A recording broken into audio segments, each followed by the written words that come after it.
It's Laura Eubanks of Design for Serenity with your succulent tip of the day and day 3 in Oceanside. And we are starting today in the inner sanctum, which is what we like to call this beautiful planter between the properties of these homes here in Oceanside. And you know, it's such an interesting microclimate. In the summer, right now it's about 2:30 in the afternoon and it is all in full sun. In the wintertime, it will get far less, but it can't be more than 75 degrees right now in August. So yes, I'm not concerned at all about the plants getting too hot this close to the ocean here in Oceanside. Yes, Greg has spent pretty much all day installing the micro sprays. This entire bed is irrigated with those micros. He adjusted them so that they don't spray onto the house, and they just cover just enough to make sure that the cups of those bromeliads stay full of water. The client also knows to come out with a hose and just gently shower the plants from time to time, just to dust them off and to, you know, knock off any little mealies or aphids or anything that might find itself on the plants. You can see that our hard line, our subterranean drip, the brown line along the back, has not been buried yet. We're going to do that on Saturday, right before we top dress with the 1/4 inch, or the 1/8 inch, sorry, California Gold.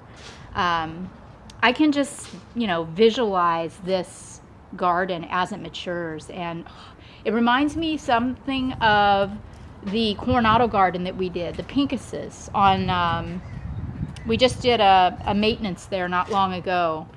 This reminds me of that garden 3 years later.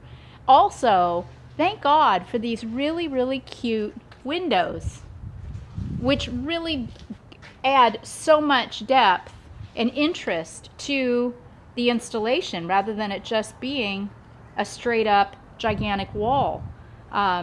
Plenty of room for the eye to rest looking out against the neighbor's house. I think the paint also really plays in well with the plants. They pop, and with that California Gold, it's going to be a really, really nice contrast. There's a lot of color going on here in these homes. Lots of kind of yellow, gold undertone-y browns, yellows, oranges. So the neutral Cali Gold, I think, will be just the perfect choice for top dressing. So this bed is all done. We've taken the beach pebble that the client has collected over the years and popped those around all the drains, and still have lots of beach pebble left that I will work in artistically as we go. Here's a solution for your valves. 3 different types of crassula. 3 different types of crassula. You know, these are the types of valves that can't be buried. So what we did is we just planted undulata, Crosby's compact, and Crassula variegata tricolor. That's such a great solution because it's such a tough plant and so easy to manage. So as it grows, you know, we won't let it completely engulf the valves, but it will do a nice job of softening and covering them up. We did this wall today too. We wanted it to be reminiscent of the inner sanctum, and the crew did a super spectacular job of planning this out. I mean, look at this Echeveria Sahara. Stunning. It's got a really cute little baby on the side as well. All right. Then down yonder here, we are just finishing up. Uh-oh, Terry. When if your succulent stands up, you've done your job. In this little aloe cameronii cutting flopped over. Whoopsie doopsie. No problemo. We'll just dig it out. How do we know who's who with all these and reset. hats? Sorry. Oh, goodness. Okay, so we've got the jasmine planted. The client requested some star jasmine, with the idea being that these will climb on this fence, spill over, and give them some privacy as they sit here at their table. And yeah, I think we've just about wrapped up here. I'm going to do something kind of creative This rock is so pretty, the one that we buried, and I don't want to cover it up with plants. So I found this really pretty fish on the table, and I think I'm going to stage it on top of the Cali Gold. Then she's also got some collectible shells that I might work into this area. We'll see how that goes in real time. Then to do for the property divide, I added some rubble and more of the beach rock around the edges.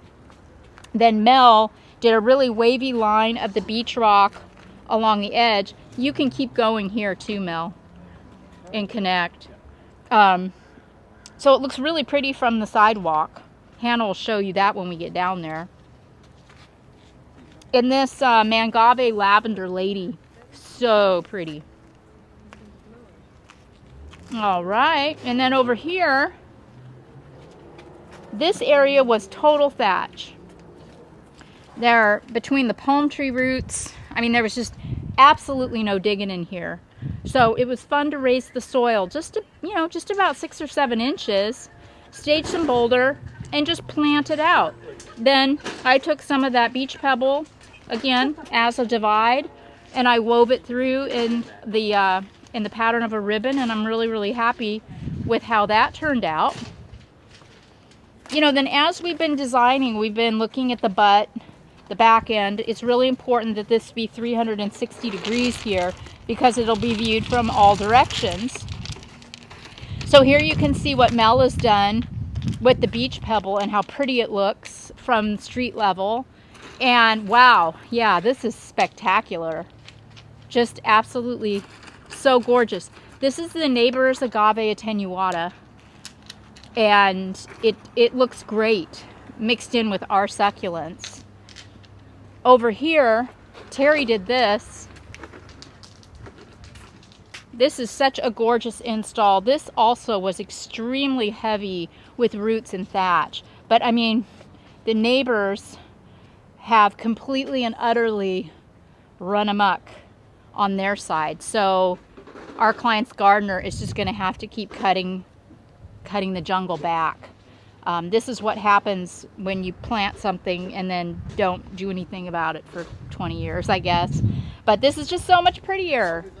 And I'm really loving the look of these pebbles.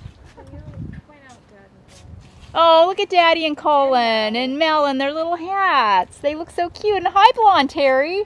Hello. What a fun day we've had. Also, thanks so much, all of you that are celebrating Greg this month as we celebrate his 2-year anniversary of not being dead. The Love is in the Garden t-shirts are flying out of the spring shop. So thank you all so much for the fun and the support.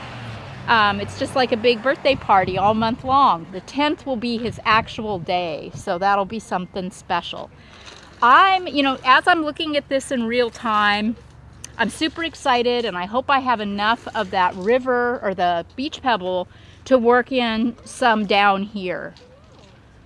I never thought that I would say this, but because I don't generally work with this type of rock, but I'm really feeling it here. Good. Greg says we have a whole bunch in the back too, so it'll get worked in. Okay, so this is the end of day 3. Tomorrow we're dark. We watch the succulent babies. Saturday we will be back with the top dressing, and we will put all the finish touches on it and delight you with the grand reveal. This has been Laura Eubanks of Design for Serenity, reporting from Oceanside, California with day 3 and your succulent tip of the day. Bye, guys.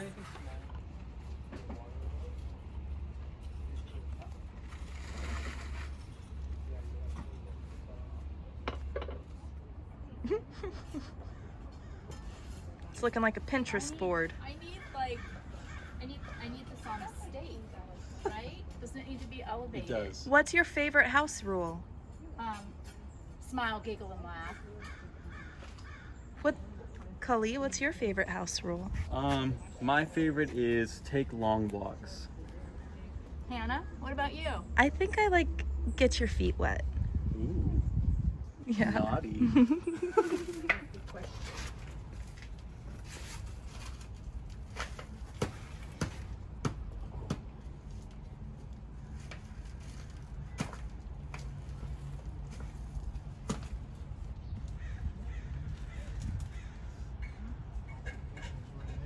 Where's the